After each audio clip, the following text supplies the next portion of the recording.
So less than 2 weeks from today, millions of Americans will submit their federal tax returns to the government. Yeah, Uncle Sam is coming.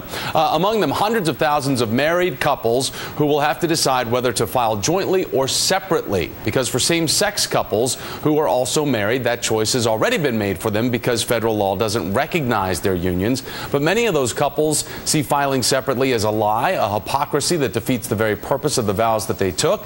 So they're refusing to do it. And they're literally going to pay the price for it. Tara Siegel Bernard had recently wrote about this issue for the New York Times and joins us now on set. Tara, it's nice to see you. This is a pretty significantly grassroots effort right here. So tell us about the movement Refusal to Lie and how it all got started. Well, it's a group out of Florida that's leading the effort, but it's a group of gay, LGBT, lesbian, gay, bisexual, transgender activists that are getting together, and they put together this website, Refuse to Lie. And they're basically saying, you know, we're tired of quietly complying with a law that we don't agree with. So some folks are actually filing their returns jointly. Typically, couples would file either as singles or head of household. So in this case, they're filing jointly. When we talk about some of the gay activists, this federal law, the IRS law, represents pretty antiquated thinking for modern times. Nadine Smith, she's the executive director of Equality Florida, which spearheaded the movement, has said that more people are refusing to lie on those forms, even though the government is telling them to. It would be both dishonest and deeply humiliating to now disavow each other and our marriage and declare ourselves single on our tax form. So, Tara, a lot of these people are saying that money is not the big deal here. It's not about getting some type of kickback because they're going to file jointly, although married couples get a big windfall because they get to file jointly.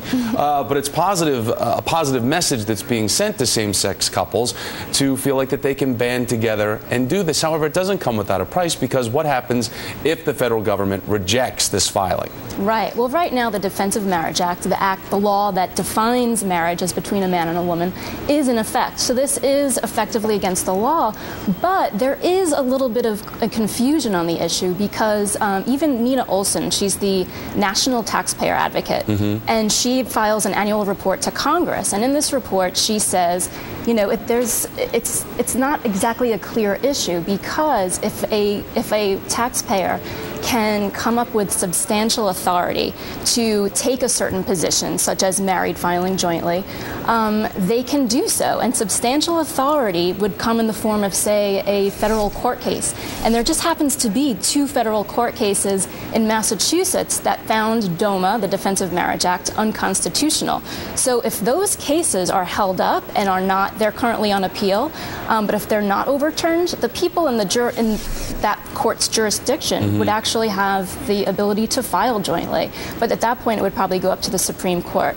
However, if you are found, if the IRS, you know, finds out you refuse to pay, there is a 20% penalty, and you are signing your name after a statement that says, you know, there's I'm signing what I believe to be the truth under a penalty of perjury. Right. It's official. It's official stuff, and you can get in big trouble. But given there's this taxpayer advocacy arguing in favor of same-sex couples, I guess from your reporting, do you get any sense of why lawmakers insist on holding on to this rule and not rewriting it?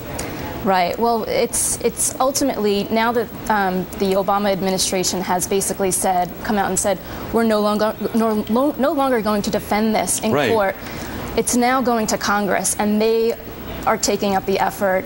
Received a few emails about it yesterday from Jerry Nadler's office, and they're talking about, you know, so what is Congress going to do? It still remains to be seen at this point. And we'll see if we're talking about this for tax time this time next year, in 2012. Tara, great to see you. Thanks for coming on today. Thank you.